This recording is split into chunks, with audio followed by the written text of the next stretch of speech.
Radiovisión Online. Mucho más que radio. En el día de hoy vamos a hablar acerca del tema María, portadora del favor del Señor. En los últimos secciones, en los últimos espacios, hemos estado hablando de las mujeres como instrumentos de Dios. Aquí está, yo creo que el máximo exponente de la persona que es usada, de la mujer usada por Dios. Decíamos en tiempos pasados que si el diablo hubiera sabido el problema que le iba a traer la mujer a él, mata a la mujer con tiempo, ¿verdad?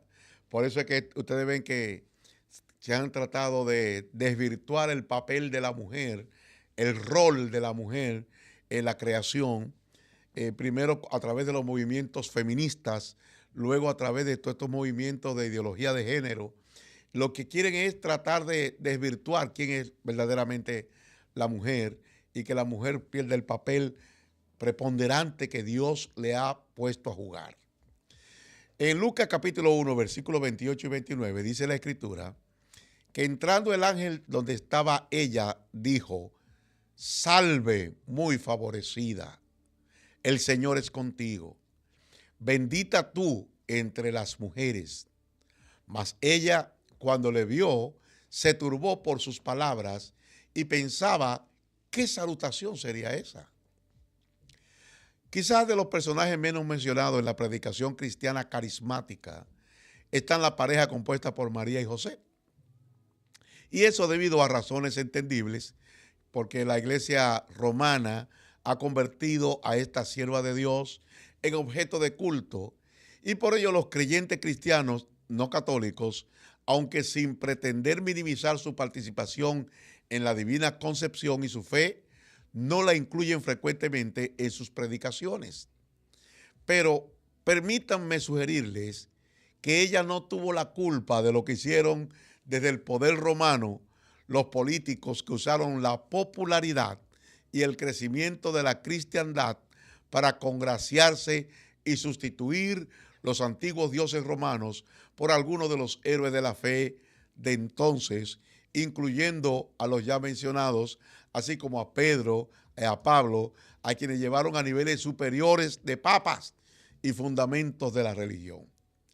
Si nos damos cuenta, en el texto de Lucas 1:28, no traduce mostrar favor, carizomai, sino significa darle gracia a. Es ser el favor. No es mostrar el favor, sino ser el favor. Ya que ella llevaría a Jesús en su vientre el tesoro completo de la gracia divina. Déjeme explicar un poquito lo que quiero decir. Dios el Señor, el soberano, el creador, el santo, decide favorecer a la humanidad y pagar la deuda que la humanidad tenía con él por causa del pecado. El pecado no solamente destituyó de la gloria de Dios al hombre, sino que creó una deuda que tenía que pagar, pero quien tenía que pagarla era el hombre, y el hombre estaba en bancarrota y no podía pagar, no puede pagar, no tenía los elementos necesarios para pagar, y Dios tiene que proveerse él mismo como ofrenda. Y entonces, en vez de que el hombre le hiciera ofrendas a Dios, Dios se ofrece él mismo como ofrenda para pagar la deuda de la humanidad. Yo no sé cuántos de ustedes saben que el pecado es una deuda con Dios impagable por medios humanos. Pues el dueño de la deuda decide hacer un seller concession y le da al deudor el valor de la deuda, para que el ser humano le pague con lo que es suyo, con lo que es de Dios. Pero el tesoro es depositado, como dice el apóstol Pablo, en vasos de barro, que no tiene valor en sí mismo el barro, pero Dios, para que pueda albergar su tesoro, le hace favor. No un favor, sino favor. Ahora, aquella vasija era favorecida. Por eso dice la Biblia que ella era muy favorecida. Ahora, ese regalo de Dios está disponible para todos aquellos que lo quieran recibir. y los que lo reciben son favorecidos. Hay un acto especial de favor en el cual él o la favorecida recibe un regalo de Dios que humanamente es inesperado, pero que cuando llegas debe ser aceptado o recibido. Como el UPS.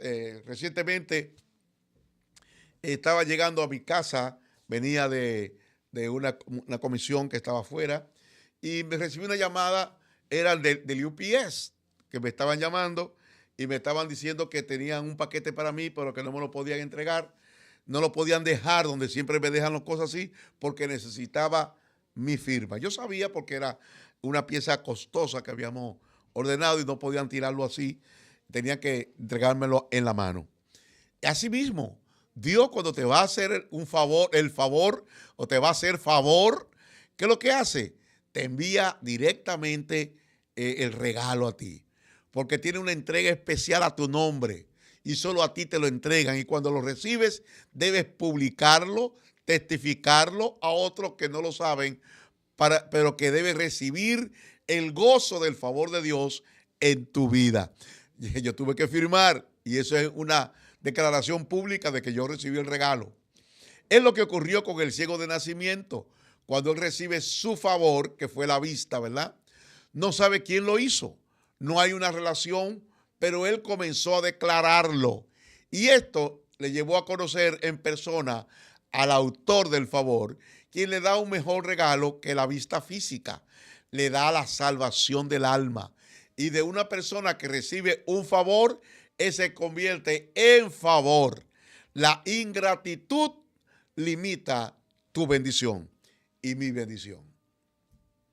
En el caso de María, ella no entendía porque era virgen, pero ya a su edad tenía el suficiente conocimiento para saber cómo venían los niños al mundo, y por fe ella aceptó la gracia y el favor de Dios, y Dios tenía a alguien preparado para que favoreciera a María e hiciera sombra sobre su vientre. Dios tiene a alguien preparado para favorecerle y recibe el regalo de Dios.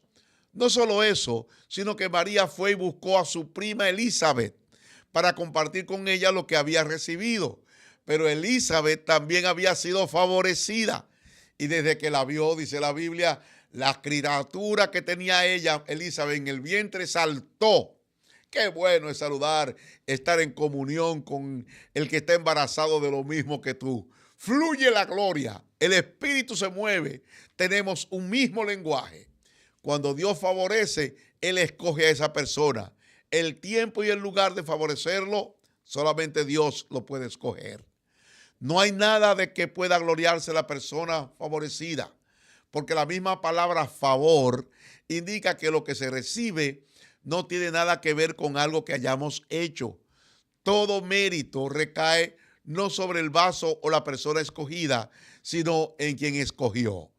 Esto se ve bien en el pasaje de Romanos, capítulo 9, versos 9 al 16, donde dice que la palabra de la promesa es esta: por este tiempo vendré y Sara tendrá un hijo, dice la Biblia. Y no solo esto, sino también que cuando Rebeca concibió de uno, de Isaac, nuestro padre, pues no había aún nacido ni habían hecho aún ni bien ni mal, para que el propósito de Dios conforme a la elección permaneciese, no por las obras, sino por el que llama.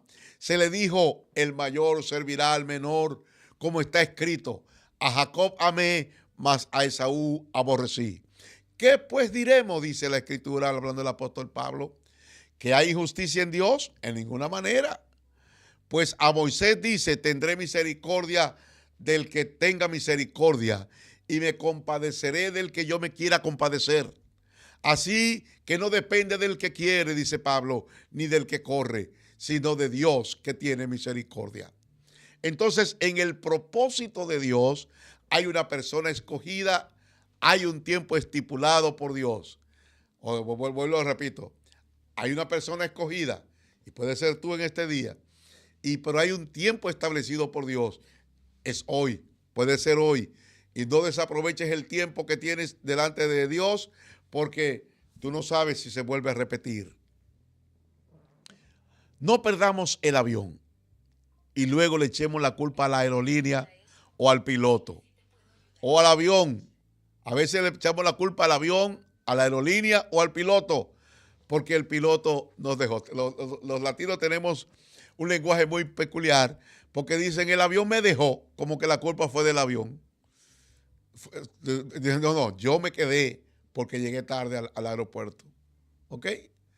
Dios señala a alguien, escoge de entre muchos a uno, y esa persona es favorecida.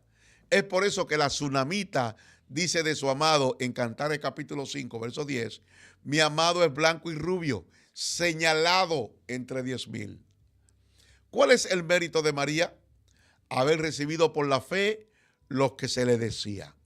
Aunque fuera ilógico, irracional y vergonzoso, porque en esa época de pocas personas, todo lo que ocurría en una pequeña comarca se sabía.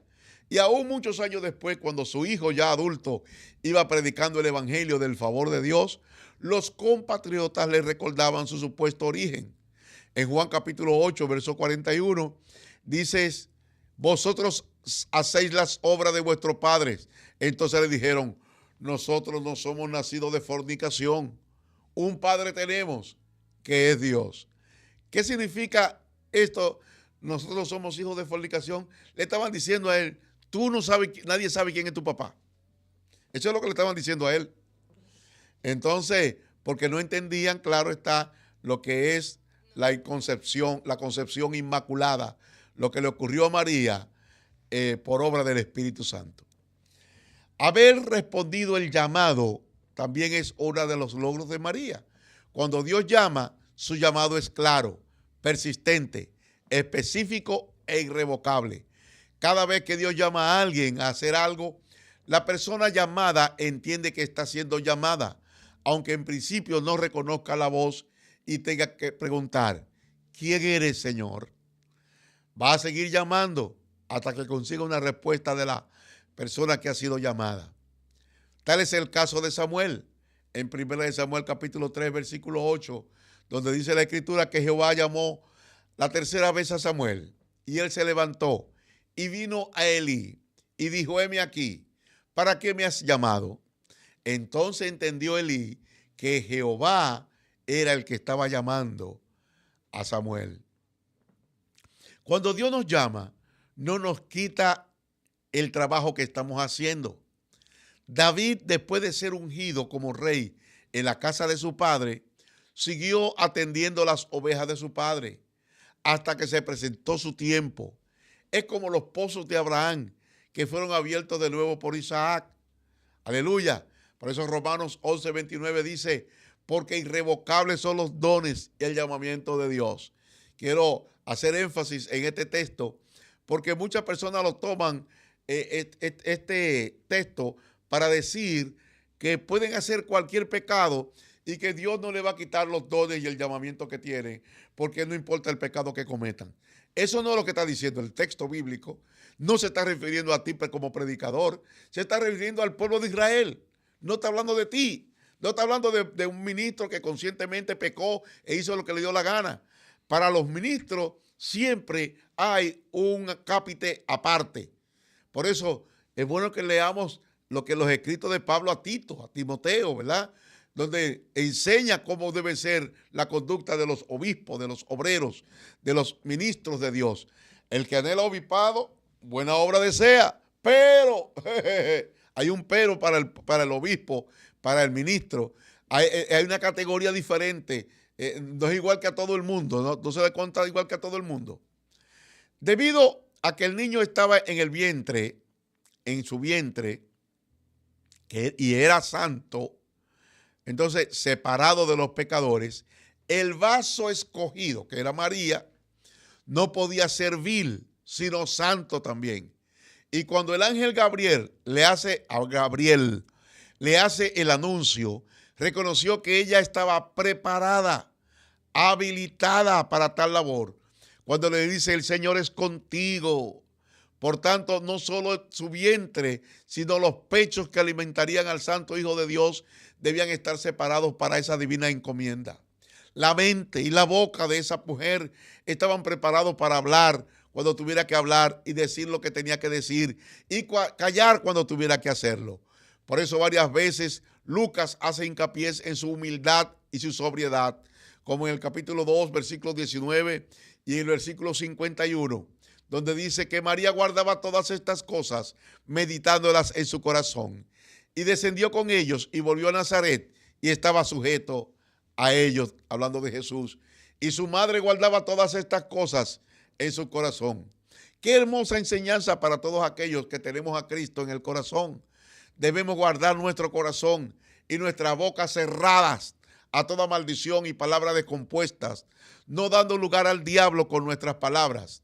Los padres de la iglesia, como Orígenes y Crisóstomo, hablan de ella como con respecto al texto que dice que una espada traspasará su alma, refiriéndose a que esa espada era la incredulidad que en un momento dado de su vida se presentó, como dice la Escritura, que en principio creía que su hijo estaba fuera de sí, pero también su ambición y vanagloria durante el ministerio terrenal de su hijo.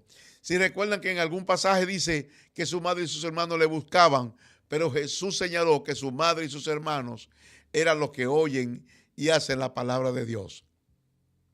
Pero como reconoce Lockyer, ella reconoce su necesidad de un Salvador, por lo que dice: mi espíritu se regocija en Dios, mi Salvador. Y en circunstancias de responsabilidad sin paralelo en la historia, ella fue una verdadera, pura y piadosa creyente. Éxodo capítulo 3, versículos 5 al 6 dice: no te acerques, quita tu calzado de tus pies, porque el lugar en que tú estás, tierra santa es. Y dijo: yo soy el Dios de tu padre, Dios de Abraham, de Isaac y Dios de Jacob. Entonces Moisés cubrió su rostro porque tuvo miedo de mirar a Dios. Santidad tiene que ver con obediencia y no apariencia, con estar ajustados a la justicia de Dios en Cristo Jesús. Una persona o un pueblo no puede ser santo sin estar separado de sus antiguos caminos, de sus antiguos dioses, de sus antiguas costumbres, de sus antiguos pecados. Segunda de Samuel capítulo 7, verso 23 dice: ¿y quién como tu pueblo? ¿Quién como tu pueblo, como Israel, nación singular en la tierra? Porque fue Dios para rescatarlo por pueblo suyo y para ponerle nombre y para hacer grandezas a su favor y obras terribles a tu tierra por amor de tu pueblo, que rescataste para ti de Egipto, de las naciones y de sus dioses. El pueblo que tiene el favor de Dios debe ser diferente a los demás. Su vida moral y sus valores deben ser superiores a los de los pueblos paganos. Los que tienen el favor de Dios deben ser santos. Como dice Marco Barrientos, el cuerpo de Cristo debe estar continuamente santificado para Dios a través del ejercicio de la adoración. Y no hay mejor manera en la que puedas santificar tu cuerpo que ofreciendo alabanza a Dios. Cuando adoras y levantas las manos, te rindes, te entregas a Dios. En la adoración hay santificación. Así espera a las bendiciones que Dios traerá sobre tu vida, porque cuentas con el favor de Dios. Primera de Tesalonicenses 1, 4, 7 dice: pues no nos ha llamado Dios a inmundicia, sino a santificación. Y primera de Tesalonicenses 4, 3, 4 dice: la voluntad de Dios es vuestra santificación, que os apartéis de fornicación, que cada uno de vosotros sepa tener su propia esposa en santidad y honor. Daniel capítulo 9, verso 13 dice: conforme está escrito en la ley de Moisés, todo este mal vino sobre nosotros y no hemos implorado el favor de Jehová, nuestro Dios, para convertirnos de nuestras maldades y entender tu verdad. Déjeme decirle algo: la santidad es indispensable para aquel que tiene a Cristo. Como María, que el vaso fue santificado por causa de que el contenido del vaso, que era ella, el contenido es Cristo, pero quien lo contiene era ella, tiene que ser santificado. Si nosotros decimos que tenemos al Señor en nuestros corazones, nuestro cuerpo, el templo del Espíritu Santo, del Espíritu de Cristo, tiene que estar también santificado. Como María muestra que recibió la visión de Dios con respecto a su vida, por su sujeción. No solo a ser usada como el instrumento para traer al Salvador al mundo, lo que muestra su sumisión a Dios, sino su sujeción posterior al liderazgo y sacerdocio de su esposo, que aunque era un rústico carpintero, él era el esposo y proveedor de la casa, que como ya sabemos contaba con 4 hermanos varones más y 2 hembras. Y esto lo muestra en que el Señor ya no le habla a ella como lo hizo en el principio, cuando todavía no estaba casada con José, sino que las revelaciones y sueños era a su esposo que se le daban para que se trasladara a Egipto y para regresar también de allá.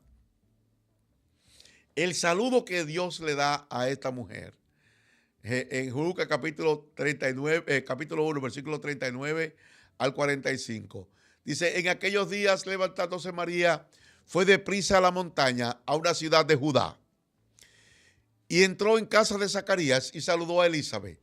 Y aconteció que cuando oyó Elizabeth la salutación de María, la criatura saltó en su vientre, y Elizabeth fue llena del Espíritu Santo.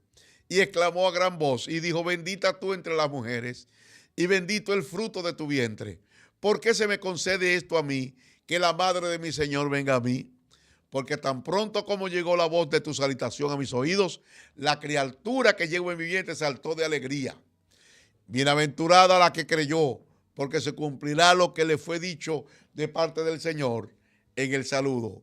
María fue y buscó a su prima Elizabeth para compartir con ella lo que había recibido. Pero Elizabeth también había sido favorecida, y desde que la vio, la criatura en el vientre saltó. Qué bueno es saludar, estar en comunión con el que está embarazado de lo mismo que tú. Fluye la gloria, el Espíritu se mueve, tenemos un mismo lenguaje. Una de las más hermosas piezas de la literatura sagrada está en ese pasaje, que sigue en Lucas 1, 46 al 55, que la religión católica se ha apropiado y que la ha llamado el Magnificat. Entonces María dijo: engrandece mi alma al Señor, y mi espíritu se regocija en Dios mi Salvador, porque ha mirado la bajeza de tu sierva. Pues he aquí, desde ahora me dirán bienaventurada todas las generaciones, porque me ha hecho grandes cosas el poderoso. Aleluya. Santo es su nombre, y su misericordia es de generación en generación. A los que le temen hizo proezas con su brazo. Esparció a los soberbios en el pensamiento de sus corazones. Quitó de los tronos a los poderosos y exaltó a los humildes. A los hambrientos colmó de bienes, y a los ricos envió vacíos.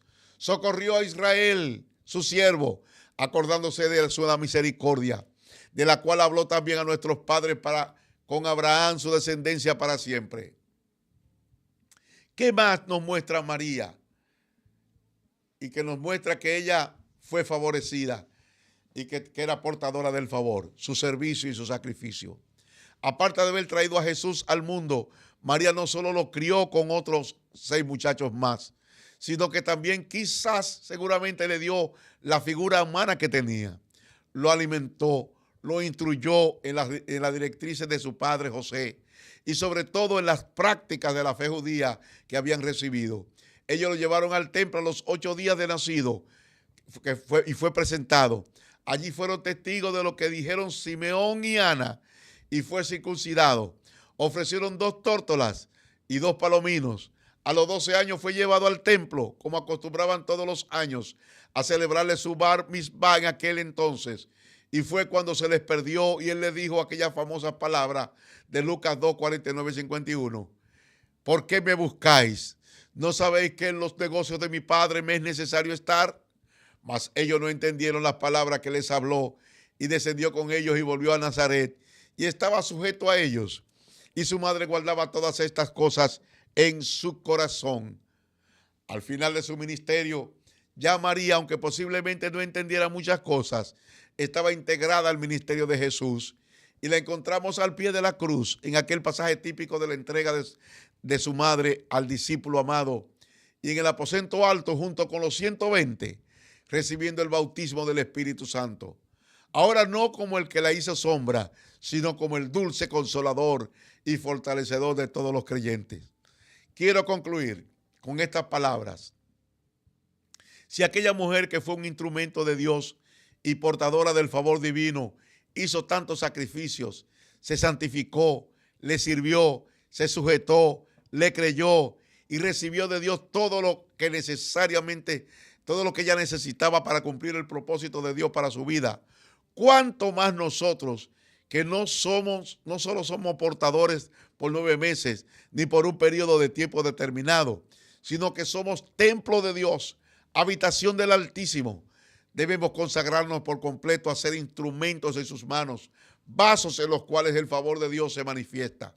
Si usted quiere recibir de Dios la capacidad y el poder para ser vasos de honra para su gloria, póngase de pie y vamos a creerle a Dios por una visitación angelical en el silencio de esta noche. Aleluya. Oremos. Padre, en el nombre de Jesús, yo te presento a todos mis hermanos y hermanas que en esta hora reciben esta impartición. Yo declaro en el nombre de Jesús que esta impartición de fe, esta impartición de sujeción, esta impartición de obediencia, esta impartición de fe, esta impartición del Espíritu viene sobre ellos para santificación, para obediencia, para ser instrumentos en tus manos, para que el vaso, al igual que el contenido, sean santos. Que el Cristo que predican sea coherente, aleluya, con la vida que ellos portan. En el nombre de Jesús de Nazaret, yo los bendigo a cada uno de ellos. En el nombre de Jesús, amén y amén. Dios me los bendiga, Dios me los guarde y será hasta la próxima oportunidad cuando estaremos de nuevo con ustedes. Bendiciones. Este video llega a ustedes como una cortesía de Radiovisión Cristiana Internacional y el pasado programa. Si le interesa saber más información de la pasada administración, visite la descripción al final del video. Y no se olvide suscribirse, darle me gusta y compartir.